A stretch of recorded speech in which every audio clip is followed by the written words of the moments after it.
ఐబొమ్మ రవి ఇమ్మడి రవి ఇప్పటి వరకు కూడాను సోషల్ మీడియాలో చాలా హల్చల్ చేశాడు. నాంపల్లి కోర్టు ఇప్పుడు ఆయనకి 5 రోజుల పోలీస్ కస్టడీ అయితే ఇచ్చింది. ఇదైతే ప్రస్తుతం ఉన్న అప్డేట్. అయితే ఇలాంటి వాళ్ళని కూడా చూసి ఇన్స్పైర్ అయ్యే వాళ్ళు ఉంటారు. ఒక సినిమా పిచ్చిలో ఉన్న అతను సినిమాలని ఎలా యూజ్ చేసుకోవాలి, ఫేక్ వెబ్సైట్స్ ద్వారా ఈ సినిమాలని ఎలా డౌన్లోడ్ చేసుకోవాలి, మళ్ళీ ఎక్కడ అప్లోడ్ చేయాలి, ఇలాంటివన్నీ పెద్ద మాస్టర్ మైండ్ కదా. ఇలాంటి స్టోరీస్ ని కూడా మనం భావితరాలకి ఒక బయోపిక్ గా ఇవ్వాలి అని చెప్పి ముందుకు వస్తున్నారు. నాకు ఒకటి తెలియక అడుగుతున్నాను, బయోపిక్లు తీయాలి అంటే ఇన్స్పిరేషన్ స్టోరీస్ తీయాలి, కానీ ఎలా ఉండకూడదో తీయాలి అనుకుంటున్నారా, లేకపోతే ఎలా ఉండాలో తీయాలి అనుకుంటున్నారా?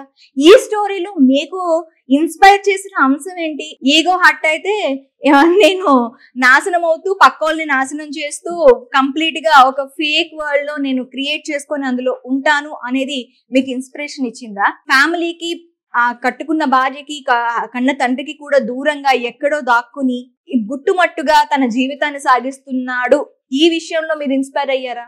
ఏదైనా బయోపిక్ తీసేటప్పుడు మన నెక్స్ట్ జనరేషన్స్ కూడా అవి చూసి ఎంతో కొంత ప్రభావం అయితే పడతారు. సో ఇలాంటి ప్రభావం వాళ్ళ మీద ఉంటుంది కాబట్టి ఖచ్చితంగా ఆ బయోపిక్స్ ఏవో చాలా మంది ఉన్నారు మనకి, ఇలాంటి వాళ్ళ మీద తీయండి.